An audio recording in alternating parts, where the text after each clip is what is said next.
It's February, and that means it's Black History Month.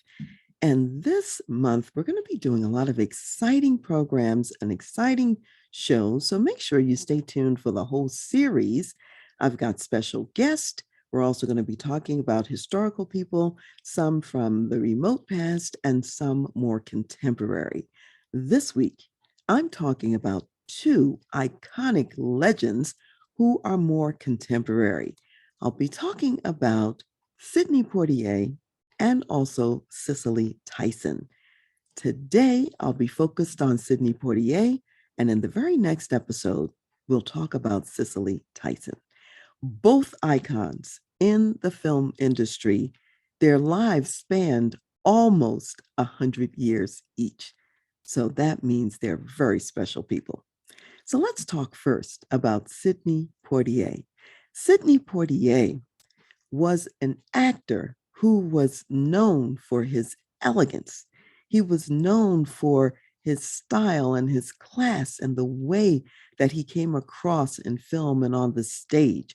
He really represented African American people, Black people, in a very profound way. He was an icon and a true role model. Sidney Poitier was the son of Bahamian parents. He was born in Miami, Florida, on the 20th of February, 1927. He died on the 6th of January in 2022 in Los Angeles and Beverly Hills. His parents were tomato farmers, and they traveled back and forth from the Bahamas, where he was from, to Miami to do seasonal work and to go back and forth. And it just so happens that he was born 2 months early in advance in Miami. He grew up, however, in the Bahamas, and he didn't really come back to the United States until he was 15 years old. One of the things that he was most known for was that he was the first Black actor and the first Bahamian to win an Academy Award for Best Actor. And he won that award in 1963 for the film Lilies of the Field. And Lilies of the Field was a film about a man who was an itinerant laborer, and he helped a group of nuns to build a chapel. And as a result of that film, that's when he got the Oscar for Best Actor. Sidney Poitier was married twice. His last wife, Joanna Shimkus, he was married to her from 1976 to 2022. And his prior wife, Juanita Hardy, from 1950 to 1965. He's the father of 5 daughters, 2 of the daughters with Joanna and 3 of the daughters with his first wife, Juanita. And one of the daughters in the first set, Gina, died in 2018. He had a long and illustrious career, and when he died in January, he was 94 years old.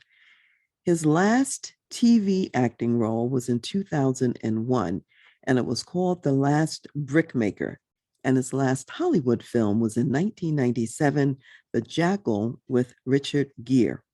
In reflections about Sidney Poitier, Dionne Warwick was talking to Stephen Colbert on his night show, and she was remembering the first time that she had actually seen and met Sidney Poitier in person. She was with her group of musicians. They were coming down the street in New York City, and it was right around 54th, 53rd Street and Broadway in about 1965. She said as she was coming out with her musicians, this elegant, tall, and handsome Black man was walking in front of them. And she said she broke ranks with her crew and she started following him. She said she was stalking Sidney Poitier, is the way that she describes it. And she goes about a block and she says on that street, there were no shops. There was nothing to indicate why she was on this road and possibly walking behind him. And she ended up even running into him. So he turns around and he says to her, "Hello, little girl." And he says to her, "What do you want?" And she says, "Well, I'd like to have your autograph." So he gives her his autograph And Dionne Warwick says over the years, he never greeted her as Dionne and said, hello, Dionne. He would always say, hello, little girl, you want my autograph? And that became kind of a joke between them over the years. And that was a reflection and a memory that she had about Sidney Poitier. If we go way, way back in his career, his first notable role was a Broadway debut in about 1946, and it was Lysistrata, which was the show that he was in. His first feature film was in about 1950, and it was called No Way Out. And this was about a doctor who was treating a racist patient. And one of the things that you will discover if you don't already know about many of the roles that Sidney Poitier was portrayed in, they had themes that were relevant for civil rights, themes that were relevant for justice, themes that were relevant for the issues of the day. And often those films would be pushing boundaries or pushing the envelope to really have people embrace thoughts and ideas that they may not have been practicing broadly in society at the time. He also starred in a film called A Patch of Blue. And in this movie, he had a romance, a chaste romance, no hugging, kissing, touching, or anything, with a blind woman who happened to be a white woman. And of course, that would have been unusual for the time. I particularly remember the British drama that he did in 1967, To Sir with Love. And here he is a teacher, and he's got to win over acceptance from these unruly students. And at some point, he wants to just throw up his hands and say, I've tried everything. I don't know what else to do to get their attention. However, he is successful. He does turn things around. And just notice even that name, To Sir with Love. One of the things that Sidney Poitier was keen on is making sure that the characters that he played were characters that could be respected. And if you listen even to that song, the theme that goes with it, To Sir with Love, you find this female student giving him his props as the person that he really is and outlining what it is that she's learned, from him during that time. Another movie that he starred in was In the Heat of the Night. He was playing a Philadelphia detective. He was down in Mississippi where he was taken into custody by a police officer down there who was quite bigoted and who wanted to arrest him as someone who might have potentially committed a crime. Long story short, he agrees to help this police officer down there find out who really did commit the crime. And so in that movie, he's known for an iconic phrase because his character is Virgil Tibbs. And when he's addressed in a way that's less than polite, he's asked, well, what do they call you up there? Like up there where he's from, which is Philadelphia. He said, they call me Mr. Tibbs. And that became a famous line that he was known for. Also, in that particular movie, which is set in Mississippi, there's a time in the movie where he's slapped by a racist plantation owner. And he did not want to leave the scene just with him being slapped by the racist plantation owner. So he said that he needed to slap the plantation owner back. And they agreed to that, but to make sure that it happened, it was written into his contract that that part of the scene where he slaps him back had to stay in. They couldn't remove it. It was in his contract. That's how dedicated he was to making sure that the right messages were there. He did not want to play a role where a Black man was being disrespected and did not have a chance to also respond back in some way. And then later on, he also did a movie that also was one of my favorites, was Guess Who's Coming to Dinner? And in this movie, he played a doctor. He had a white fiance and he's meeting with her parents. He's there for dinner to convince them that he is an appropriate person to marry their daughter. And of course, at that time, this was out of the box thinking of an interracial relationship and particularly a potential interracial marriage. And they deal with those issues. And he's talking to the parents and really trying to make the case. So Both Guess Who's Coming to Dinner and also To Serve with Love are just movies, at least from my lifetime, I remember so clearly, and seeing Sidney Poitier as representing possibilities that weren't possibilities that occurred every day in life for people who were Black at that time. And just thinking that he got the Academy Award in 1963, it would be many, many years, all the way up to 2002, before the next Black actor got the Academy Award for Best Actor, and that would be Denzel Washington for Training Day. So that was a long, long time in between. Now, Sidney Poitier racked up so many honors in his very long and illustrious career. I won't name probably, all of them, but a number of them I will mention. In 1995, he got the Kennedy Center Award. In 2009, he was awarded the Presidential Medal of Freedom. He also received 2 Golden Globe Awards, and in 1982, the Lifetime Achievement Honor. In 2000, he received a Grammy for his own narration of his autobiography. His autobiography was called The Measure of a Man, a spiritual autobiography. And then in 2000, he got an honorary Oscar for the remarkable accomplishments as an actor and as a human being. Finally, just acknowledging all of his contributions over many decades, over many, many years in the industry. Once he retired out of the film industry, he was busy playing golf and he was busy writing books. And in 2008, one of the books that he wrote was Life Beyond Measure, Letters to My Great Granddaughter.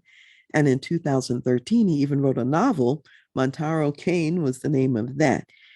And in addition to films, in addition to book writing, he had a stint in there, a season from 1997 to 2007, where he served as the Bahamas ambassador to Japan. He, in essence, was Hollywood's first Black movie star. And he was known for that elegant bearing. I mentioned his principled characters. He was showing possibilities that Black actors could be cast as doctors, they could be cast as teachers, as detectives, as positive role models in society. Later in a conversation with Oprah Winfrey in 2000, he talked about the enormous responsibility that he had in his role and being so visible, and how he took that responsibility seriously in terms of what he would accept and choose to do and what he chose not to do. And he knew that what he did would impact those people who came behind them and also impact the opportunities that they either would have or wouldn't have. If we dial back to his early life, Sidney Poitier was the youngest of 7 children. He was born, as I said, a couple of months premature. They weren't even sure that he was going to make it and that he was going to live. He was so small that he fit just in the father's palm of his hand. And when he was that little, his mother was worried about whether he would survive and what would happen to him. She consulted actually a palm reader at the time who said to her that, no, your son is going to live and he will be in the presence of kings. So that was something that she could take away with her and that she treasured in her heart. Not that I advocate going to palm readers, because I certainly don't. However, she did mention this, I'll call it, pronouncement over his life. When he was 15 years old, his father thought that he would have better opportunities in the United States than in the Bahamas. So he took him down to the docks to put him on a ship. He gave him $3 and he sent him to Miami to live with one of his older brothers for better opportunities. And when he was standing there on the docks, he turned Sidney Poitier around, had him face the ships. In other words, your life is now ahead of you, it's in front of you, and everything here is behind you. And then he put him on the ship. Now, when Sidney Poitier got to Miami, he discovered he really didn't care for Miami. He didn't like it. And he decided that he would migrate up to New York City. So he went up to New York City and he was interested in acting at the time. Not that he had any background in acting, but it was something he thought he wanted to do. And so he approached Troupe and Acting Theater. He went there And when he started to read the script, he really couldn't read. He couldn't read very well.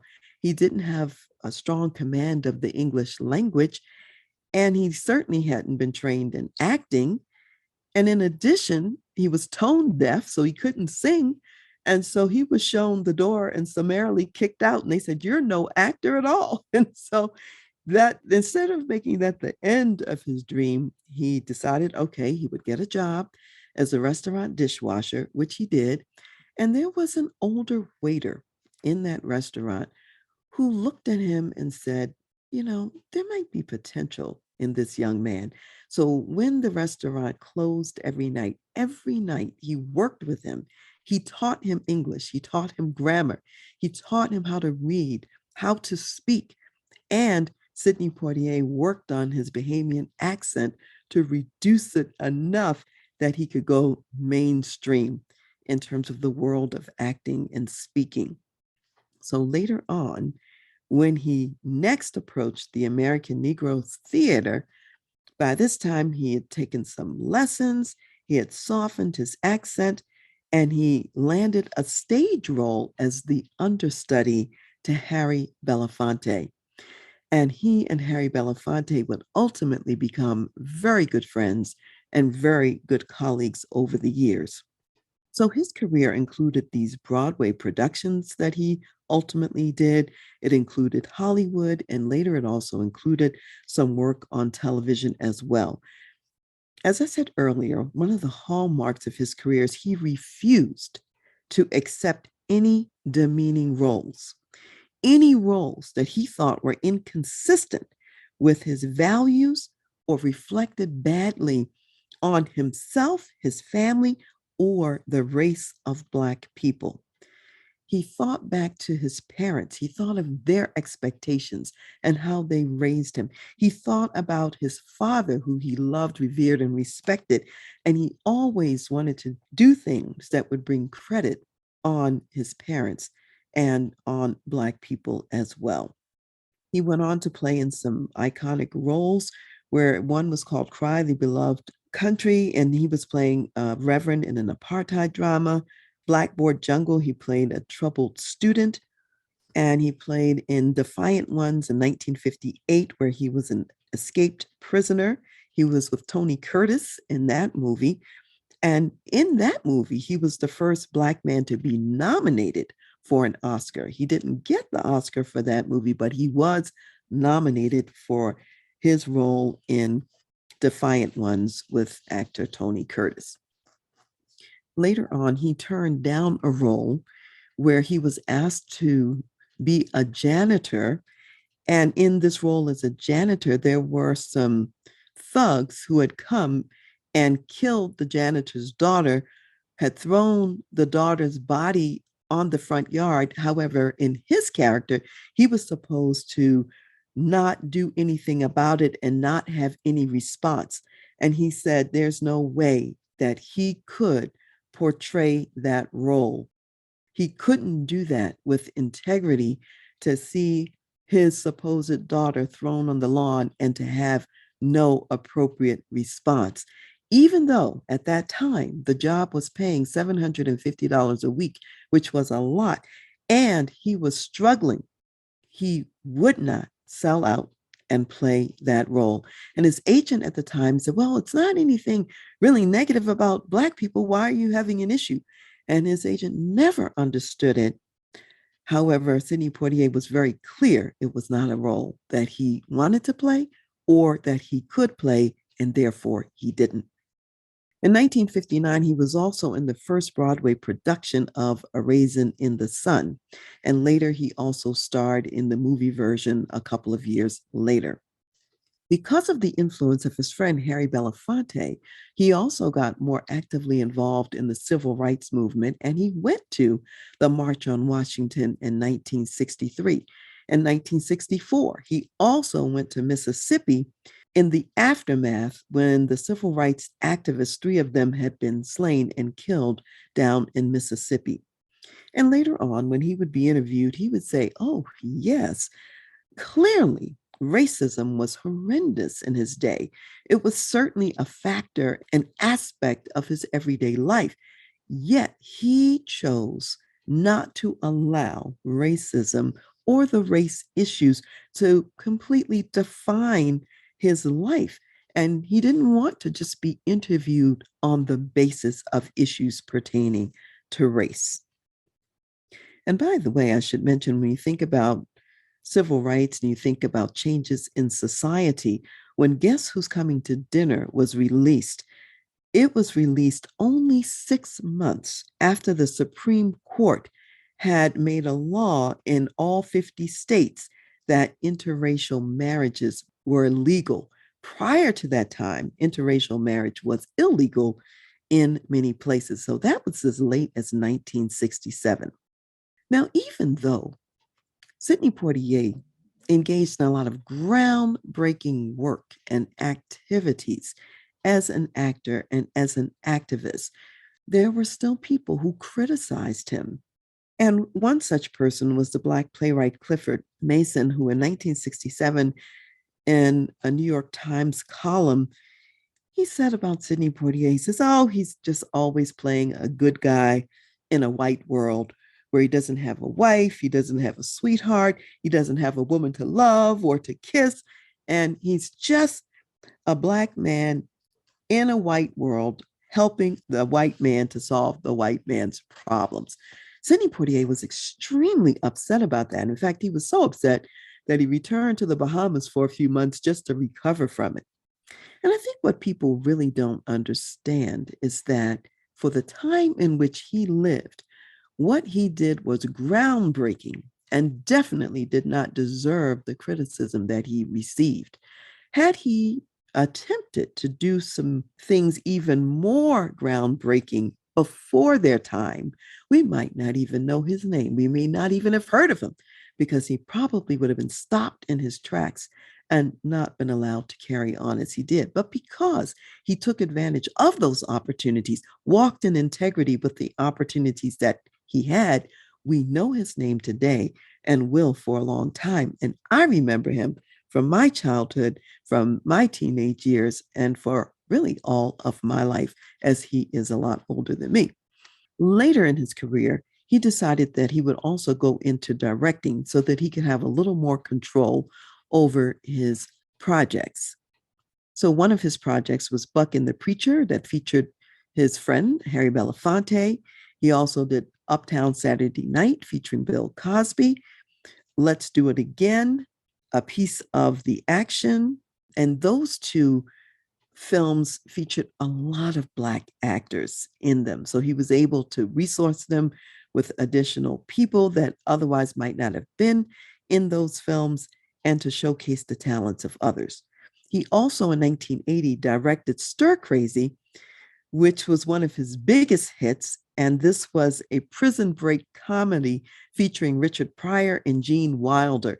I remember that movie. It was hilarious, absolutely hilarious. So if you haven't seen it, you can go back in the archives and pull Stir Crazy up and take a look at it. Later on in his career, he also did some films. He did in 1988, Shoot to Kill with Tom Berenger, 1992, Sneakers with Bruce Willis, and then, of course, that last one on Hollywood side, The Jackal with Richard Gere.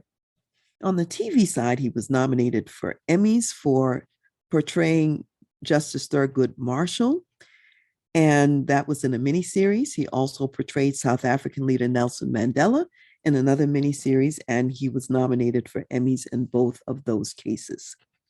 In 2001, as I mentioned, he got the Honorary Academy Award for his overall achievements.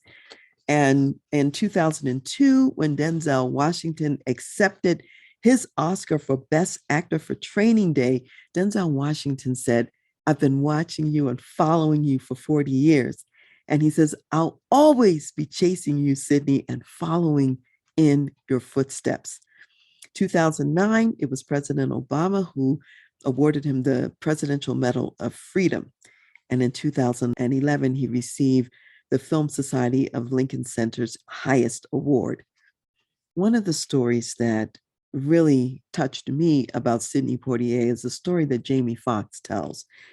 In Jamie Foxx's life, around about the time that he was about to get all kinds of awards for his portrayal of Ray Charles in the movie Ray. And in fact, Jamie Foxx went on to get the Best Actor award in 2005. He got a Golden Globe Best Actor, the British Academy Film and TV Awards. He got Best Actor, and he also received an NAACP Image Award for his role in Ray. However, Jamie Foxx was in that generation and in that time and genre and way of operating where he wasn't taking his role as seriously as he needed to, meaning he was out there partying and living it up and not really thinking about what was the meaning of this opportunity that was in front of him. So the iconic Black leaders of the day were watching him, and they were concerned that he was going to implode.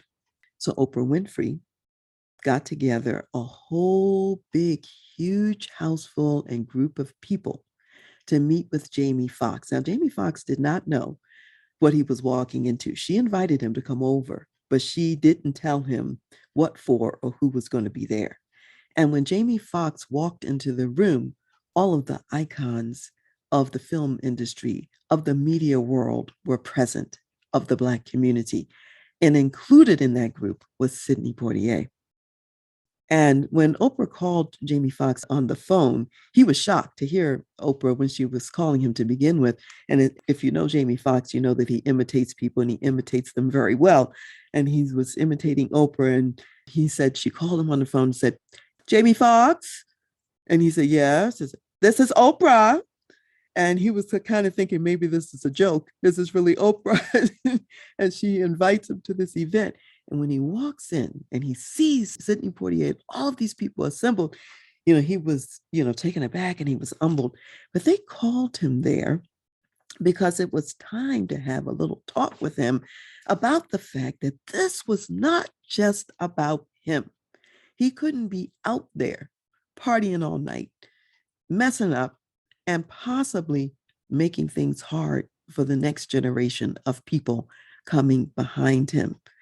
And what it reminded me of is in a lot of African traditions, when you take on a leadership role in Africa, especially if you're taking on a chief's role, you're dressed first in these really humble clothes before they put on the kingly garments that you will be wearing in this role. And they have you sit down in a chair and they say, "Sit down," in humility. Then they have you stand up and they say, "Stand up," in responsibility. This is what the Black community was doing. They were circling around him and reminding him of his responsibility, since he had this opportunity to rise to this level and to have this platform in his life. And of course, Jamie Foxx, this is an event and an incident in his life which is memorable and which he will never forget. And it changed his life. And he said he straightened up and he started flying right after all of these icons in the room spoke to him and spoke words of wisdom and reminded him of who he was and who he represented. So you might be wondering, as we're covering all of this, what does this have to do with you as a Christian executive business leader? Let me say it has a lot to do with you and with the opportunity that you have as well. So let me just break down a few points that I want to leave you with and want to share from Sidney Poitier's life that are relevant for us as business leaders today. Number one, Sidney Poitier had to be willing to leave his comfort zone. He was in the Bahamas, his home, where he was comfortable. He had to go to the docks. His father had to face him forward to a new world, and he had to leave behind what he had known all of his life. He had to leave the comfort zone in order to walk into his next steps. Number two, you have to also have a vision for yourself. Where you start is not necessarily where you're going to end up. The vision may even be beyond you, beyond where you are now, beyond the skill sets that you have, beyond what you even think that you can do. And what you have to remember is that God is greater than where you are now, greater than you. So, in Sidney Poitier's life, he left the Bahamas, he left Miami, he goes to New York. When he gets to New York, he wasn't ready for acting yet. He gets thrown out. However, number three, then, knowing that vision of acting is still in his mind, he puts in the work, he builds his skills because, those skills and abilities are what you need to also build your destiny. So he worked hard all day in his dishwashing job. And at night, he took his English lessons, learned to read, and he figured it out.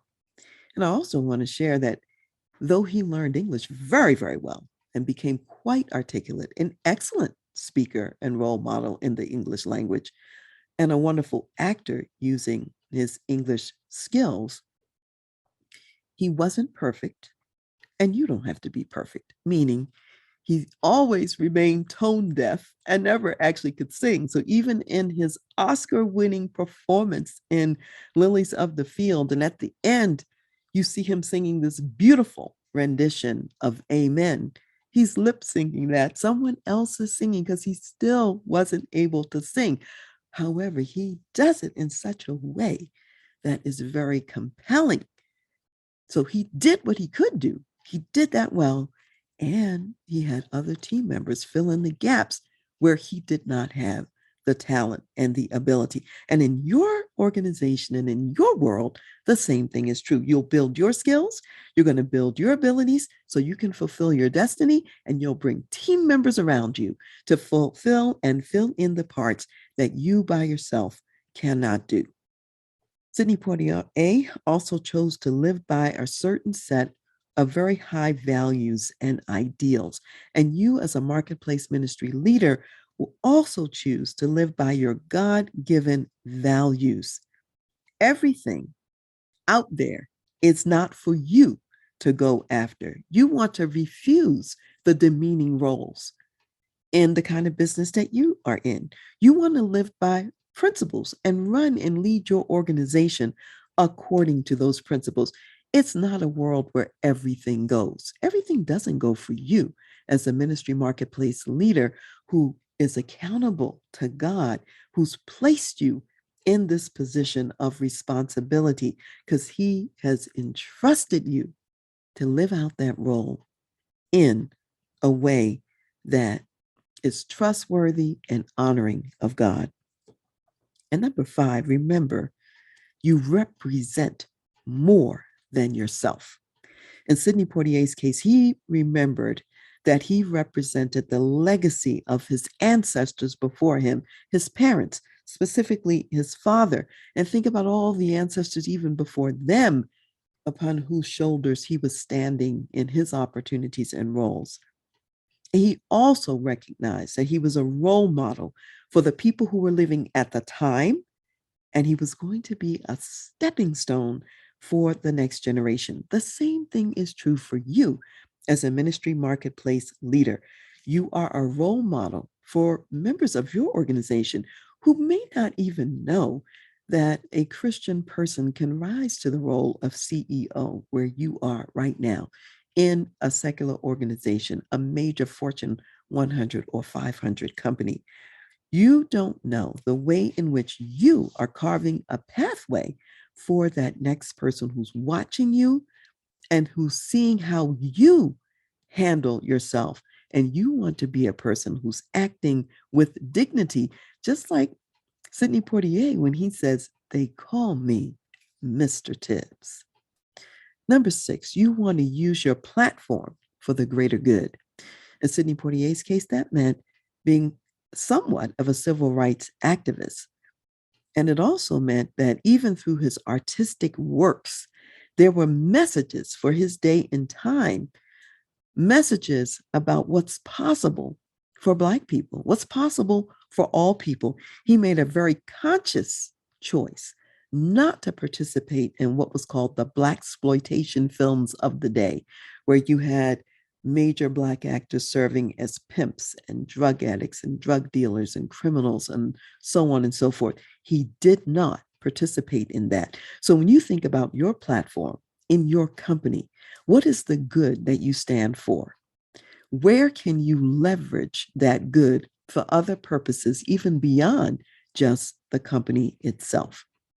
And then number 7, Sidney Poitier recognized that he was there to build the next generations, to pass the baton, to show up for the Jamie Foxxes of the world, to show up for the Denzel Washingtons of the world who had been watching him for all of those years, to do that sitting down in humility and rising up in responsibility. You don't know who it is that you are developing for this next generation. So just like that elderly waiter in the New York restaurant took his time to develop Sidney Poitier when Sidney Poitier was a dishwasher in the restaurant, you, as your role CEO in your organization, you are developing the future leaders. You are developing those people who, in their success, may greatly surpass you. And yet you're there to build into them, to deposit into them, to pass the baton to them. Your legacy is what you pass on and deposit into other people. And you want to stay the course, even in the face of criticism. People who are doing great work are always going to be criticized. Sidney Poitier was criticized. I gave you an example of that. You will be criticized. People won't always understand your choices. They will think that you should do more. However, what you should do is what God calls you to do in your time and in your place and for the era in which you live. So I want to just say, Sidney Poitier, even though he has left us on the earth plane this year, Sidney Poitier, you've left a great and lasting legacy. You have role modeled a way to live that we all can learn something from that enriches our lives, not just for business, but for life itself. And I want to end this segment sharing a verse that relates to what was said over him when he was a baby and it wasn't clear he was going to live. This comes from Proverbs, the 22nd chapter, verse 29. Do you see a man who excels in his work? He will stand before kings. He will not stand before unknown men.